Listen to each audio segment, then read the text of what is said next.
ଆପଣ bank of ବରୋଡ଼ାରେ ଚାକିରି କରିବା ପାଇଁ ଇଚ୍ଛୁକ କି? ତାହେଲେ ବ୍ୟାଙ୍କ ଅଫ୍ ବରୋଡ଼ା ରିକ୍ରୁଟମେଣ୍ଟ 2024 ବାହାରିଛି। ବୋଥ୍ ବାହାରିଛି, ରେଗୁଲାର ପୋଷ୍ଟ ମଧ୍ୟ ବାହାରିଛି, କଣ୍ଟ୍ରାକ୍ଚୁଆଲ ପୋଷ୍ଟ ମଧ୍ୟ ବାହାରିଛି। ରିକ୍ରୁଟମେଣ୍ଟ ଫର MSME ବ୍ୟାଙ୍କିଂ ଡିପାର୍ଟମେଣ୍ଟ ତରଫରୁ ଟୋଟାଲ ଭ୍ୟାକେନ୍ସି ହେଉଛି 459ଟି।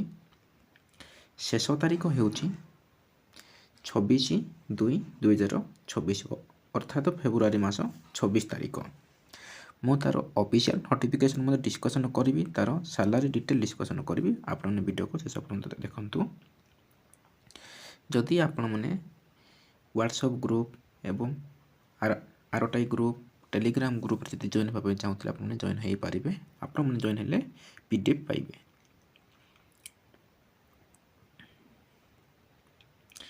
ଭ୍ୟାକେନ୍ସି ଡିଟେଲ୍ ଦେଖିବା।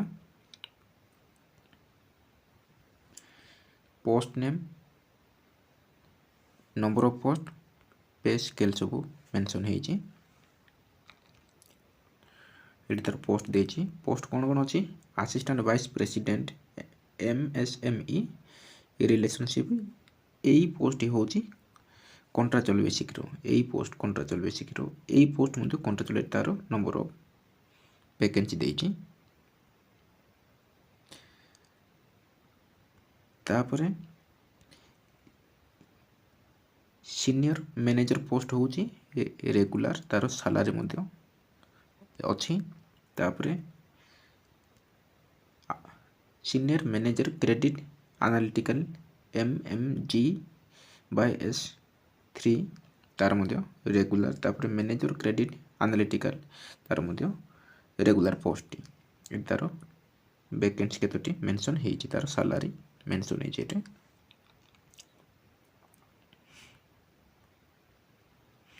ଏଜୁକେଶନାଲ କ୍ୱାଲିଫିକେସନ୍ ଦେଖିବା। ସବୁ ପୋଷ୍ଟ ପାଇଁ ଗ୍ରାଜୁଏସନ୍ ମାଗିଛି। ସବୁ ପୋଷ୍ଟ ପାଇଁ ଗ୍ରାଜୁଏସନ୍ ମାଗିଛି। ସବୁ ପୋଷ୍ଟ +3 ପାସ୍ କରିଥିଲେ ଆପଣମାନେ ଏହି ପୋଷ୍ଟକୁ ଆବେଦନ କରିପାରିବେ। ଏଜ୍ ଲିମିଟ୍ ଦେଖିବା। ବୟସ ସୀମା ହେଉଛି ଆସିଷ୍ଟାଣ୍ଟ ମ୍ୟାନେଜର ମାନେ କଣ୍ଟ୍ରାକ୍ଚୁଆଲ ବେସିକ୍ ପୋଷ୍ଟ ପାଇଁ 22ରୁ 32, ଡେପୁଟି ମ୍ୟାନେଜର 24ରୁ 34, ତାପରେ ଆସିଷ୍ଟାଣ୍ଟ ଭାଇସ୍ ପ୍ରେସିଡେଣ୍ଟ ପାଇଁ 26ରୁ 36, ତାପରେ ମ୍ୟାନେଜର ପୋଷ୍ଟ ପାଇଁ ମଧ୍ୟ 25ରୁ 34, ତାପରେ ସିନିୟର ମ୍ୟାନେଜର ପାଇଁ 29ରୁ 40 ଏବଂ ଏଜ୍ର ମଧ୍ୟ ରିଲାକ୍ସେସନ୍ ଅଛି। ମୁଁ କଣ୍ଟ୍ରାକ୍ଚୁଆଲ ପୋଷ୍ଟ ଏବଂ ରେଗୁଲାର ପୋଷ୍ଟର ତାର ଅଫିସିଆଲ PDF ମଧ୍ୟ ଲାଷ୍ଟରେ ଆପଣଙ୍କୁ ମୁଁ କହିବି। ଆପ୍ଲିକେସନ୍ ଫି ଦେଖିବା। ଆପ୍ଲିକେସନ୍ ଫି ହେଉଛି ଜେନେରାଲ EWS OBC ମାନଙ୍କ 800 ଟଙ୍କା plus GST payment charge. SC ST PW EWS DESM 175 ଟଙ୍କା, କିନ୍ତୁ ନନ୍ ରିଫଣ୍ଡେବଲ୍, କେବେ ଫେରସ୍ତ ହେବ ନାହିଁ। ହାଉ ଟୁ ଆପ୍ଲାଏ, ଆପଣ କେମିତି ଆପ୍ଲାଏ କରିବେ? ୱେବସାଇଟ୍ ଅଛି ବ୍ୟାଙ୍କ ଅଫ୍ ବରୋଡ଼ା, ଯାଇକି ଆପ୍ଲାଏ କରିବେ। ଇମ୍ପୋର୍ଟାଣ୍ଟ ଡେଟ୍ ଦେଖିବା। ଶେଷ ତାରିଖ ହେଉଛି 26 ଫେବୃଆରୀ ମାସ 26। ସବୁ ପୋଷ୍ଟର ଲାଷ୍ଟ ଡେଟ୍ ଷ୍ଟାର୍ଟିଂ ହେଉଛି 6/2/2024 ଠାରୁ 26 ପର୍ଯ୍ୟନ୍ତ ଲାଷ୍ଟ ଡେଟ୍। ଏବେ ଦେଖିବା ତାର ଅଫିସିଆଲ ନୋଟିଫିକେସନ୍ ଦେଖିବା। ଅଫିସିଆଲ ନୋଟିଫିକେସନ୍ ପ୍ରଥମ ଦେଖିବା। ରେଗୁଲାର ପୋଷ୍ଟ ପାଇଁ କହିଥିଲି, ଏଇଟା recruitment of human resource regular basic MSME banking department in bank of Baroda. Last date ଦେଇଛି, ଷ୍ଟାର୍ଟିଂ ଡେଟ୍, ତାର ନମ୍ବର। ମୁଁ ତ ଡିଟେଲ୍ସ ସବୁ କହିଛି। ତାର ପୋଷ୍ଟ, ଏଠି ବୟସ, vacancy, grade scale, position, educational qualification, graduation, post qualification, experience mandatory କହିଛି। ଏଠି ସବୁ ଡିଟେଲ୍ ମୁଁ ଡିସ୍କସନ୍ କରିଛି। ଏଇଟା ହେଉଛି ରେଗୁଲାର ପୋଷ୍ଟ ପାଇଁ 3ଟି ପୋଷ୍ଟ ବାହାରିଛି। ଏଇଟା ସବୁ 3ଟି ପୋଷ୍ଟ ବାହାରିଛି ଏ ରେଗୁଲାର ପୋଷ୍ଟର। କାଟାଗୋରୀ ଅନୁସାରେ ଏଠି ଭ୍ୟାକେନ୍ସି ଅଛି, କେଉଁ କାଟାଗୋରୀ ପାଇଁ କେତୋଟି ଭ୍ୟାକେନ୍ସି ଏଠି ସବୁ ମେନସନ୍ ହେଇଛି। SC ST OBC EWS UR ତାପରେ ଟୋଟାଲ ଭ୍ୟାକେନ୍ସି। ଏଜ୍ର ମଧ୍ୟ ରିଲାକ୍ସେସନ୍ ଅଛି, ଏଜ୍ର ମଧ୍ୟ ରିଲାକ୍ସେସନ୍ ଅଛି 5 ବର୍ଷ SC ST ଅଦର ବ୍ୟାକ୍ୱାର୍ଡ଼ କ୍ଲାସ୍ମାନଙ୍କ ପାଇଁ 3 ବର୍ଷ। ସେହିପରି person with disability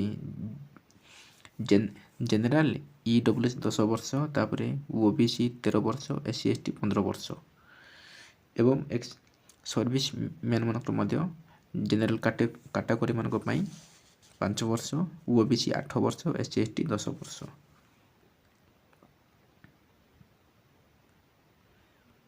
application fee କହିଛି, ଆପ୍ଲିକେସନ୍ ଫି ମଧ୍ୟ କହିଛି।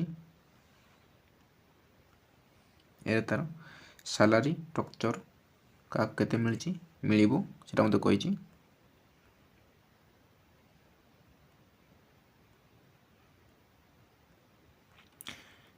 ଏଇ PDF ଥିଲା ରେଗୁଲାର ପୋଷ୍ଟମାନଙ୍କ ପାଇଁ। ଅନଲାଇନ୍ ଟେଷ୍ଟ ହେବ।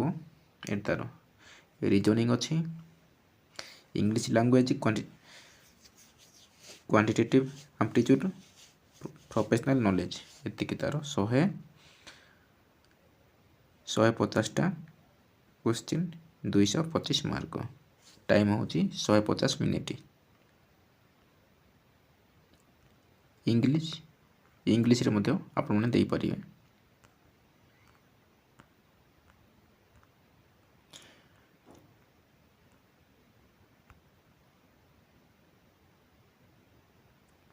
ସେଣ୍ଟର ଏକ୍ଜାମ୍ ସେଣ୍ଟର ଭୁବନେଶ୍ୱରରେ ପଡ଼ିବ।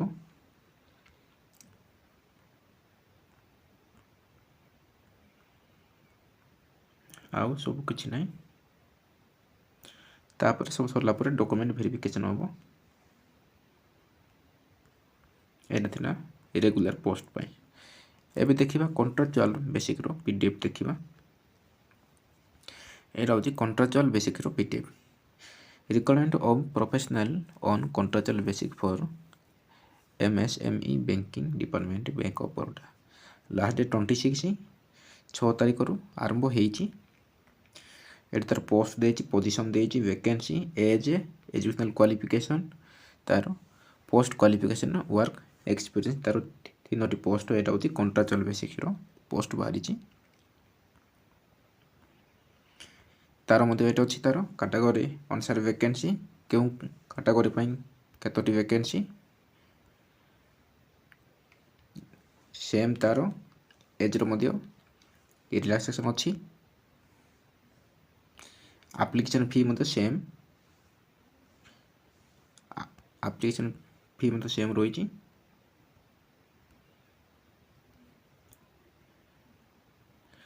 ନେକ୍ସଟ ଦେଖିବା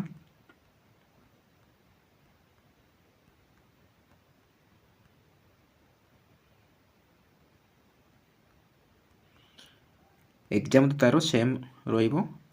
ଏକ୍ଜାମ୍ଟା ଏଇଟା ଥିଲା ବ୍ୟାଙ୍କ ଅଫ୍ ବରୋଡ଼ା ତରଫରୁ। ଯେଉଁ ପ୍ରାର୍ଥୀମାନେ ଆବେଦନ କରିବା ପାଇଁ ଇଚ୍ଛୁକ ଏବଂ ତାଙ୍କ ପାଖକୁ ସେୟାର କରନ୍ତୁ। ଯଦି ଭିଡ଼ିଓ ଭଲ ଲାଗିଥିଲେ ଗୋଟେ ଲାଇକ୍ କରନ୍ତୁ। ରହିଲି, ନେକ୍ସଟ ଭିଡ଼ିଓରେ ଦେଖା ହେବା।